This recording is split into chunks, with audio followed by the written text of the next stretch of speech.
Hey guys, it's me, Carrie. I'm in a really crappy mood today. I woke up in a really crappy mood. I don't know why. It's just part of the fun of living with depression and anxiety. Sometimes you just wake up and you feel horrible and you can rack your brain as long as you want and you never figure out why. It's just the way you feel. And today is definitely one of those days. I just feel like, Charlie Brown right after Lucy pulls the football away, and for the 100th millionth time, he goes flying in the air and lands on his back. I feel like that's me in so many ways, and it's hard, and sometimes it just gets to me, and I don't know. It's just hard to stay motivated, to think positive, to be happy, to be optimistic when you feel like, and this is not true of everybody. I mean, certainly you guys have seen me get incredible friend mails and incredibly supportive comments. You've given me incredible supportive comments. But there are certain people in my life where I feel like I just give and give and give, and they take and take and take, and I never get anything in return. And I don't mean physical things. I just mean emotional support, that they're never there when I need them. And you would think that eventually I would wake up and realize that they just don't give a damn about me, or that they're just never going to give the way that I give, and just accept the fact that I can either stay friends with them knowing that, or I can cut them loose and say, okay, well, obviously this person's not really my friend. But it's so hard for me to cut the cord with people. I just always want to give them 1,000,001 chances, and I wish I could say, fool me once, shame on you, fool me twice, shame on me, but I get fooled a lot more than twice by most people.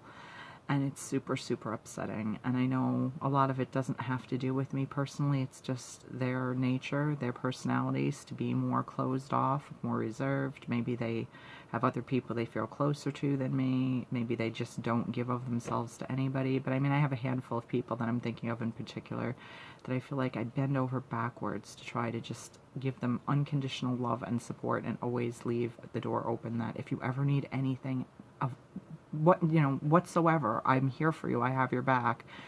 And I either just get nothing in response, or just kind of a half-ass, oh thanks, but there's other people to do that for me, or not even that much of an explanation, just kind of just get blown off. And it hurts so badly.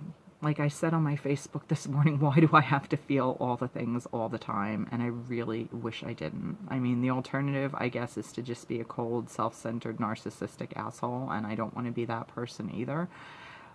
But I just wish sometimes I felt things a little bit less. I don't know. But anyway, my wonderful husband, not even obviously knowing I was going to wake up in this horrible mood today, ordered me a gift from Amazon, I guess, a couple of days ago. We get Prime, so probably 2 days ago. And it's so sweet. After watching the Puppy Bowl and there being a sloth referee, or sloth assistant referee, I said to him, if you give me a sloth, a baby piggy that will never get any bigger, and a dog, you will never have to give me anything for the rest of my life. And he's like, yeah, well, fat chance that's ever going to happen. But he said, well, I'm kind of giving you one of those things today. And he got me this adorable sloth coloring book. It's so sweet. I'm not going to show you every page. I'm just going to flip to like a couple. But look at how stinking cute this sloth is, and it's even wearing like a hat. I mean, that's so me in sloth form. And then I'm just going to show you a couple other ones. Like, look at that one. It's like so kawaii, and it's like, draw me like one of your French girls. It's just adorable. I love this, and it was so thoughtful of my husband. He's not always the best with surprises. He really prefers to be told what I want, because he always feels like I'm very difficult to please and particular. So if I don't like give him a wish list or something to choose from, he never knows what to buy me. But this was so thoughtful and so perfect, and I love it so much. And I have a runny nose, sorry, and I'm just gonna wipe it on camera because we're being real today. But that was just such a sweet thing to do, and it definitely put a big smile on my face. And the fact that the sloth is surrounded by flowers, and there's even a very prominent butterfly and a dragonfly, I love this book, and I love my husband, and I'm so grateful for things like that. And it doesn't have to be, a physical thing, a monetary thing, but just the gesture, and the fact that he was listening to me when I said that about the sloth, and it stuck with him enough to think to do that, was just so sweet. This is just a mishmash random video. I also went and returned something at Target, and I wanted to see if they had anything else in the 90% off clearance. I returned something I got at 50% off that wasn't as cool as I initially thought it was when I read the packaging better. It was from the dollar spot, and it was 50 cents because it was back when Valentine's was only 50% off. Instead, for the same 50 cents, I got this little Spritz craft kit. It was stuck in with the toys, which is the only reason I'm sure it was left. But it's really cute, this little zip pouch. It says on the back it includes 8 cardstock embellishment pieces, 3 vellum envelopes, 4 cardstock tags, 4 felt stickers, 4 chipboard stickers, 4 foam stickers, 8 gold foil sticker seals, 16 puffy stickers, a shaker box, embellishment, and a plastic zipper pouch. I'm just going to bust this open so that we can look at it together, because I couldn't really see too well. You can see like a little bit what's inside, but not completely. So I'm just going to open this up and show you what's in here, because I just wanted to buy something, and I feel like this was a much better use of my 50 cents than the initial thing was that I returned. Okay, so let's see. And hopefully this one is not actually sliced through. And I'm so upset. Marilyn, I love you. But in the friend mail I was sending you that I mailed out today, one of the things I put in was one of these super cute Tsum Tsum pouches. But like an ass, I put it in an envelope that was way too big. So I went to cut the envelope down. And like the moron that I am, I sliced right through the pouch. So I'm so sorry that you're not getting this now, because I am a complete moron. But I just wanted you to know that I had good intentions. It was going to be everything kind of packed really cute and tidy, and not just thrown in an envelope like I usually do, but it's going to be thrown in an envelope like I usually do. But anyway, this is the pouch. And let's see what we get in here. We get these cute little XOXO. Oh, these are foam. Okay, see, I thought these were going to be the chipboard, but the XOXO are foam. I say that all the time, so it's super cute. This is the shaker box embellishment. Can you see how like the little glitters are moving in there? I've never made a shaker box, but I know a lot of people do them in like pocket letters and stuff. It's really pretty. It's going to end up going in my junk journal, of course, like everything else in life. Unless I just stick this up on my bulletin board, which I might, because that's really cute. And I would like enjoy seeing that and shaking it whenever I feel like it. Let's see. Let me just take everything out of here, and then I'll show you one by one the items. Now I'm really low-key today, guys. That's just the mood I'm in. I apologize. Forgive. Alright, so you get 4 tags. Oh, I thought these... Okay, I saw these from the back, and I thought they were just going to be plain, but they're actually really cute. You get this little puppy dog one. You get this pretty pink and red one. You get this very pretty pink with white polka dots and gold and a little scalloped edge on there. And then you get an XOXO with gold foil too. So those are really pretty. And these are the gold foil seals, and they're actually like the substantial. They're not like little crappy ones like, you know, when you were a little kid and sometimes your teacher would give you like a gold star sticker on your paper or whatever, and they were those really thin foily ones. This is pretty thick. It's really nice. They're definitely good quality. Then these I thought were so cute. These are the puffy stickers. Ah, one of them made an escape. Hold on, hold on. Oh no, one of the lips came off. Let me see if I can get it back on the page. Because you get 2 sheets of these adorable puffy stickers that are the same. You get pretty hearts and lips, and they're so cute. And again, 50 cents for all this stuff. I mean, how could you walk away from that? I certainly couldn't. Then this little envelope here has the cardstock embellishments. You get another XOXO. You get the adorable puppy. I love that dog. Oh, how cute is this? This little kawaii heart. So sweet. And you get the pink lips. And that's one little envelope. And I guess you could save these envelopes if you wanted to like make something and send it to somebody in it, but I'm not, because I really don't have a use for that. And you get, these are the felt stickers. Oh my gosh, they're all dogs. You get this cute guy again. You get, I love this. You get the little dachshund with the beret. How precious is that? Sorry, my nails are all chippy. I did them for Valentine's Day, and considering that today is the 20th, that's held up pretty decently. You get the little French poodle. And you get the little Dalmatian, but instead of spots, he has hearts and spots, and he's got a little bow tie. So cute.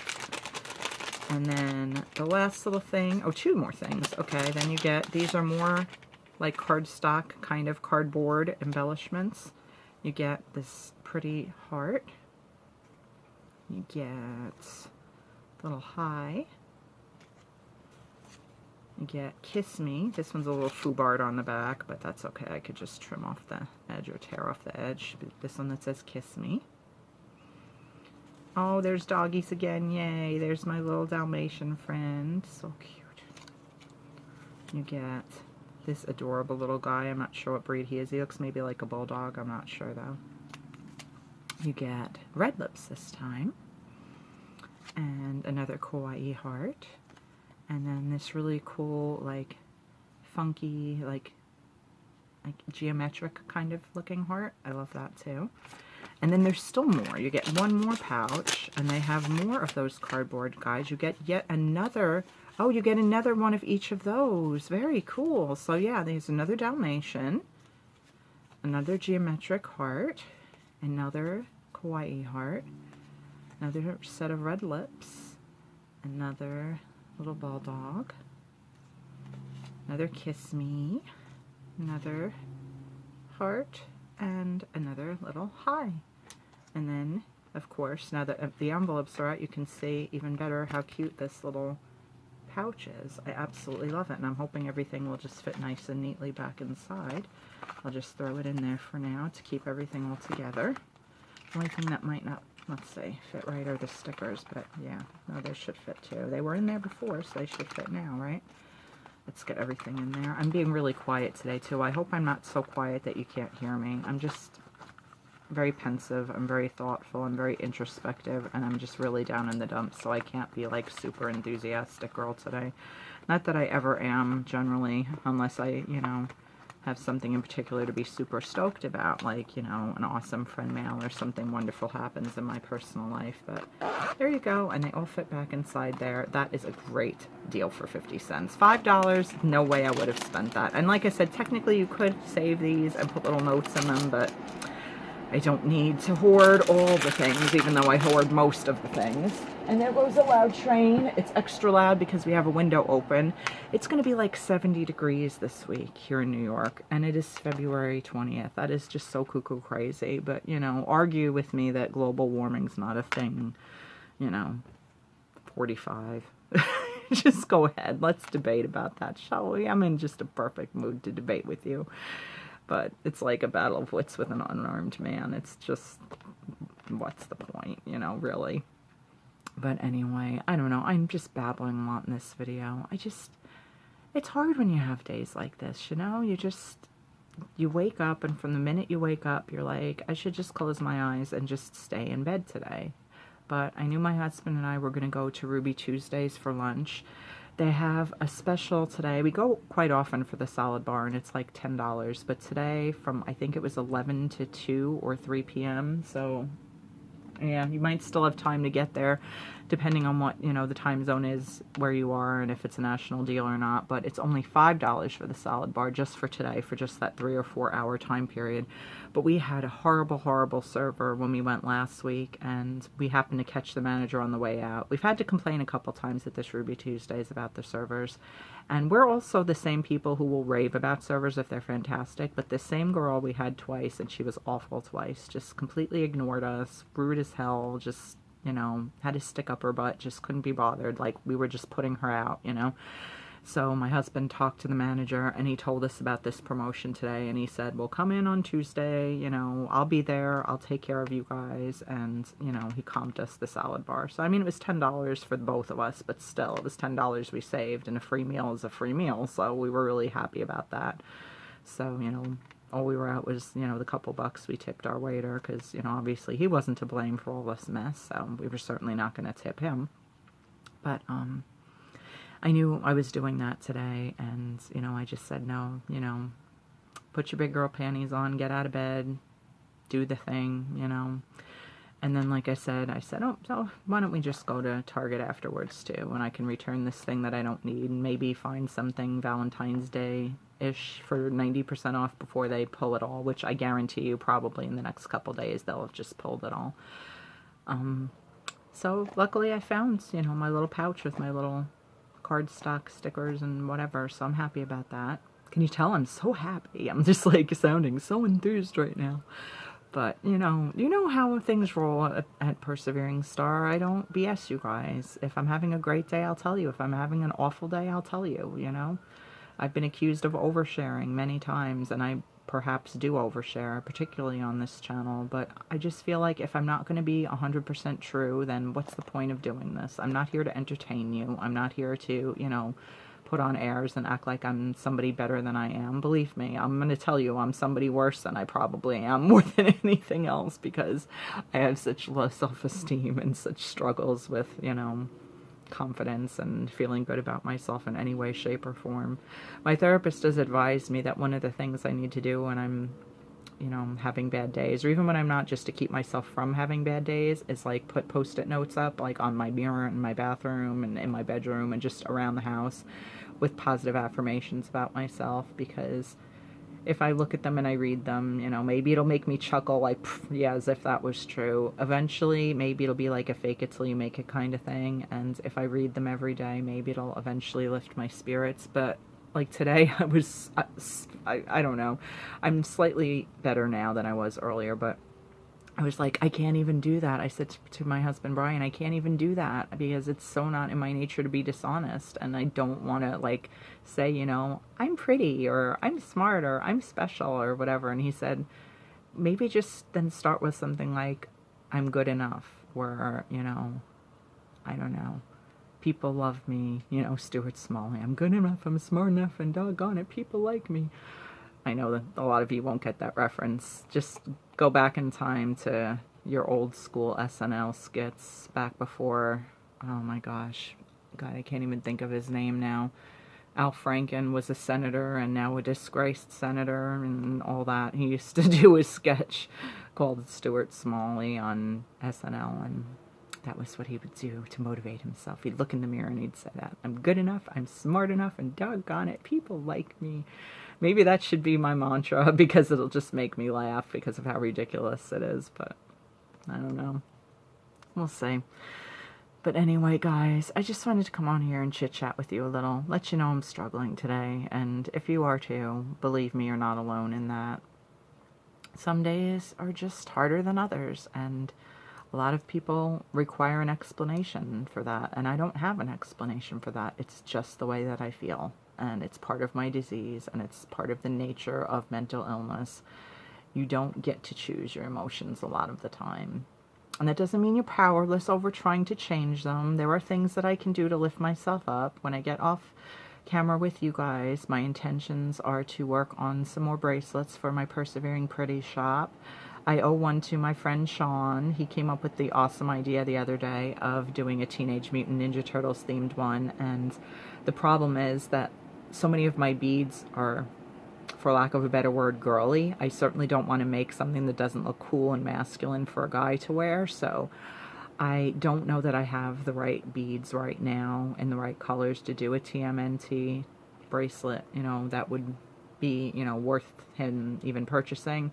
But I did have beads in the past on a bunch of bracelets that I made that are literally sitting in my jewelry box unworn. So I'm thinking if I just bust those apart, I might be able to, you know, salvage enough beads from that to put something together for him. And then I may just make some more just to put in the shop too. Thank you, by the way, to everyone who has supported the shop. It's amazing.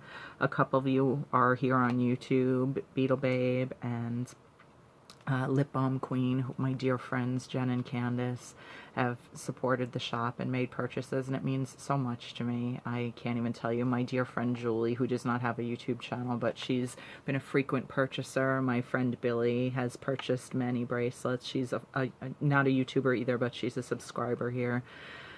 It means the world to me, you guys. It really does. And I hope you'll always give me honest feedback, you know, if not here on the channel, like privately. Let me know, am I overpricing? Am I underpricing? Do you think the quality is you know, durable? And are you really happy with what you are purchasing? Because I always want to make improvements.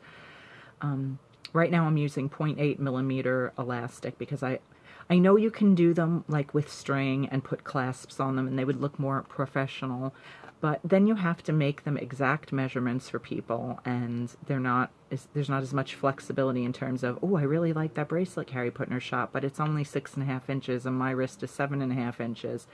Whereas if you do it on elastic, first of all, I find them far more comfortable. They're the bracelets I tend to buy and wear the most, other than ones, you know, like that have adjustability, like this one that my dear friend Marilyn gifted me with the little milk. And she has the cookie piece because we go together like milk and cookies.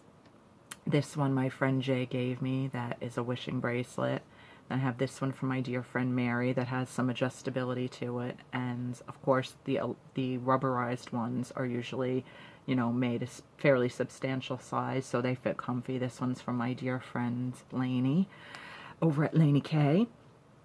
But I really like elastic bracelets, you know, and I know some people have like made comments to me on my Facebook and stuff like, oh, but you can see the knotted ends and there's ways to hide the knots. I'm not perfect at this yet, guys. It's not, you know, like a professional business. It's just something I do on the side for fun and for pleasure and relaxation. And if people like it, that's awesome. I'm always open to comments, you know, of ways that I can improve. And I know I have to just Google like how to knot bracelets and hide the knot.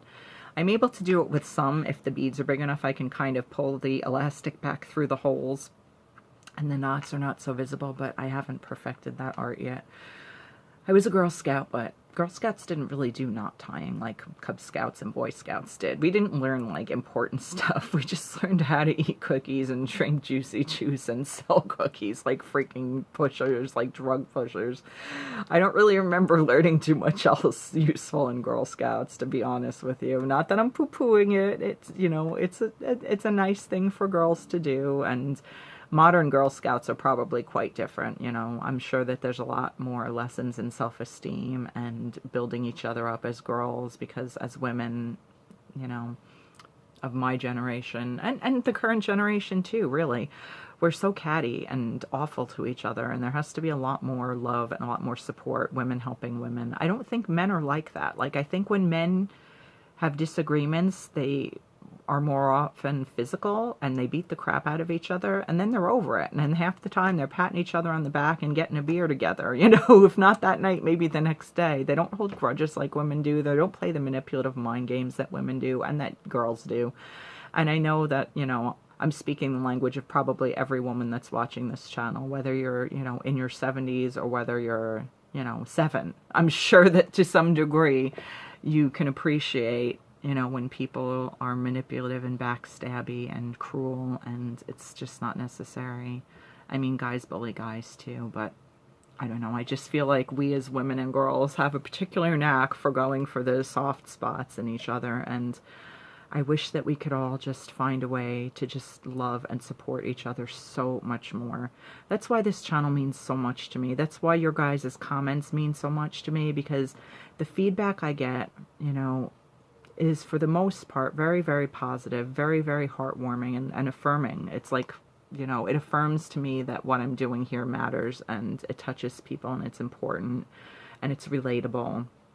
And I'm not going to sit on my high horse and be like, you know, I'm here to teach lessons and impart wisdom to the younger generation, because what the hell do I know? You know, I'm just, you know, winging it through life just like anybody else is. But I have been on the planet for almost 45 years, which is, you know, longer than a lot of you guys have.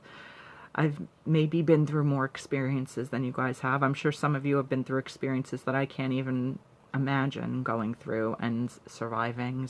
I mean, I can't even imagine.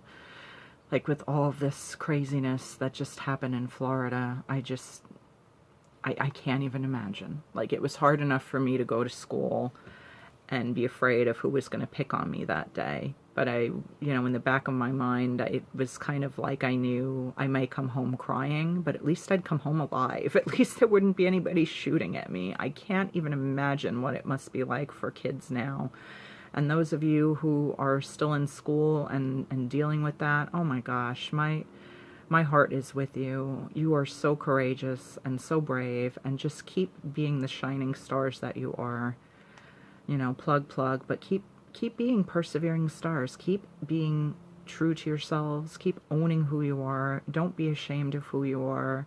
If you see something, say something. If you even suspect that there's something wonky going on, go to your guidance counselor, go to a trusted teacher, go to your parents. You know, not that anyone could have possibly foreseen what happens there or in any of these other hideous incidents, you know, Sandy Hook, Columbine, my God.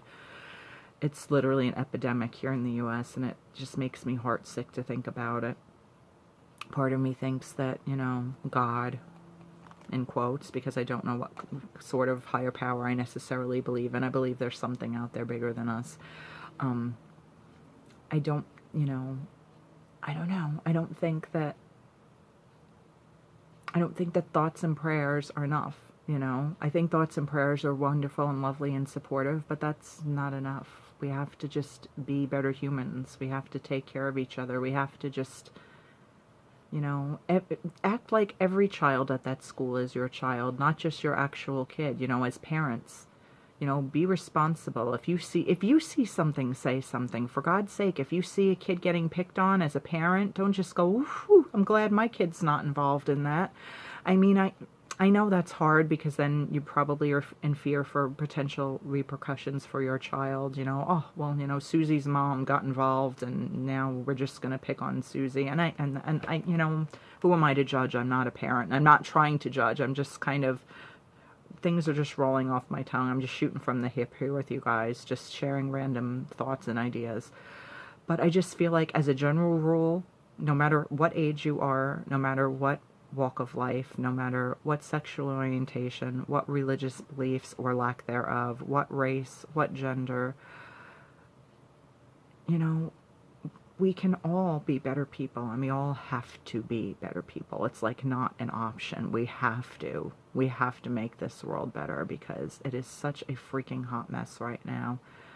And there's just so, I mean, it's been that way since time began, that there's been senseless cruelty and brutality. And I'm sure the next generation after this one will look back at ours and go, oh, the glory days of 2018, you know, if they only knew what it was like and, you know, going to be like in 2028.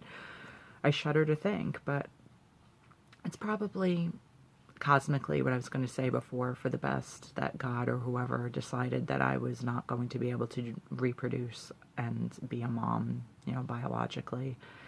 You know, the option of adoption, fostering, you know, surrogacy, you know, was obviously there for everyone that can afford it. I certainly can't. But I think that my role is to be a big sister, a mentor, a friend, a voice that can be trusted, a person that you can confide in and know that, you know, it won't go any further than between the two of us unless I feel like you're in imminent danger of bodily harm or, you know, doing something, you know, to harm someone else. What you say between the two of us is sacred. So I think you guys all know that, though. I mean, I think of you guys as friends. And my therapist is kind of like, I don't know that she necessarily understands how deep the bonds are that I form with people on this channel and that other YouTubers form with their subscribers. I think that she's very much of the school that the friends you can see like in real life and spend time with are somehow more valuable or more important, or the connections are more genuine because you're looking them face to face. And, you know, it's harder to lie when you're looking someone in the eyes, whereas on social media and YouTube and Facebook and Twitter and what have you, it's easier for people to be fake. But I think I've known a lot of fake people in real life offline that have lied to my face. So I don't think that's so. And she's not much older than me, so it's not really a generational thing. Maybe it's based on her personal experiences. Maybe it's based on her clinical studies as, you know, a social worker, psychiatric, whatever, psychologist, social worker. I don't know. She's not actually a psychiatrist, so I don't know what her specific title is. She's got a master's, I think, in social work. But she, you know, she is a therapist, and she's fantastic. But, like, sometimes she kind of discourages me a little bit with how much I connect with you guys. Like, maybe you need to watch your back a little more, Carrie. Maybe you need to, you know, just rein it in a little bit, not put all your stuff out in the streets. But that's the one place where, as much as I respect her, and I know she's incredibly intelligent and knowledgeable, I beg to, you know, respectfully disagree. This is my main form of connection with other human beings, and I spent most of my life keeping my mouth shut about everything. About everything. Like, I was just so convinced that everybody hated me, and that if I spoke, like, if I just stayed quiet and in the background, at least people would leave me alone. But if I dared to open my mouth, then they would, like, actually berate me and torment me, and so I just kept my mouth shut. And I was completely miserable, and I formulated this whole scenario in my head that everybody hates me, so I just might as well not talk at all. And even with, you know, close friends and family, I held back a tremendous amount. I think it's like the dam has been broken, and now I just can't hold back anything, because it just hurt to keep things inside for so long. So now it's kind of like verbal diarrhea. I just have to let everything spew out, whatever thought crosses my mind, with, you know, with obviously thoughts to the repercussions of what I say, because I never want anything I say to be hurtful to, you know, to anyone. But I don't hold back much, as you guys know if you've been here a while. And I feel like, even though this isn't the biggest channel in the world, and I don't have the most subscribers in the world, and I've said this before and I'll say it over and over and over again, I feel like you guys are so incredibly loyal and so incredibly supportive, and most of you, even if you haven't ever commented, are somewhat at least emotionally invested in me and my life and the things that I have to share with you. And that's so significant and important to me. And like I said, with all due respect to my therapist, Hillary, who I actually think is fantastic. I've had so many therapists in my life, and she's definitely the one that I think I'm doing the best work with and making the most progress with. I don't intend to change the way I do YouTube. I'm going to always be honest with you guys. I'm always going to share my mostly unedited thoughts, and I do apologize that occasionally, you know, an F-bomb or, you know, another curse word may slip in, because I do know that there are kids that watch this channel, and please forgive me. And I would just hope that, you know, parents are monitoring what their kids watch, and they understand that, you know, in the course of being a real genuine human being, sometimes people are going to make mistakes and they're going to slip, you know. And this is not a channel designed specifically for children, although everyone of every age is welcome here.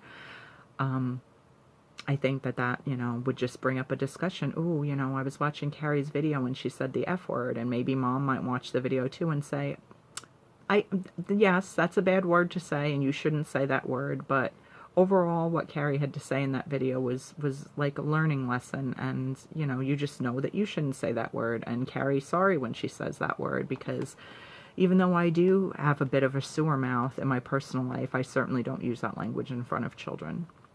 So it's never my intention to do that and disrespect your children. If you're a parent and your child watches my channel, believe me, I am cognizant of that, and I do try to keep it to a minimum, but it does happen at times, and I do apologize for that. But again, this is not a channel designed specifically for children. If it was, I would never use bad language, but sometimes, because it's a channel for everyone, you know, words slip out.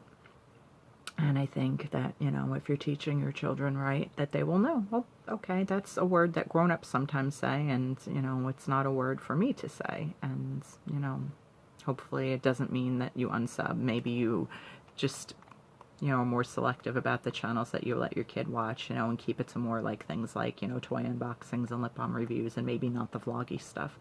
Although I think a lot of what I say in the vloggy stuff is impactful and important for young people to hear too. So, like I said, you know, that's a judgment call of every parent that has a child that watches my channel. I do try to, you know, keep it to a minimum, but things happen. Sometimes adult topics are going to come up, but they're not even necessarily adult topics. It's just adult language, I guess. I think that the topics I'm discussing in this, and I know I'm getting rambly now, and I'm going to cut this off soon, I promise, but it's very cathartic for me sometimes to just unload and share my thoughts and feelings with you guys. I feel better now than I did when I started this video, so that's progress. But it's important for young people to know, as much as it is for people of any age to know, the incredible impacts that words can have on other humans, and They may not realize it. They may just think that it's just silly and, you know, I was mad or somebody did something to me, so I did something just as mean back. You have to learn to turn the other cheek sometimes and just be the bigger person. And if we all made an effort to be the bigger person, then guess what? There'd be no small people left, you know? Everybody would be, you know, trying to treat others as they wish to be treated. What a beautiful world that would be. And I know that's the flower child, hippy dippy, you know, I don't know, optimistic in spite of everything part of me coming through right now. But it's true. It's really true. If we all tried to be our best selves, then, you know, there'd be a lot fewer people being harmed emotionally, physically, in any way. So, yeah, I'm going to shut up now because this was just completely random, and I hope some of you made it through this and it was meaningful. Was not the video I intended to shoot. It just kind of went off on 6 million tangents, but that's sometimes how my brain works. Love me or hate me, that's Carrie. That's Persevering Star. But anyway, thank you so much for watching, guys. I love you so much. I really appreciate your support, and I'll be back soon with more stuff. Bye.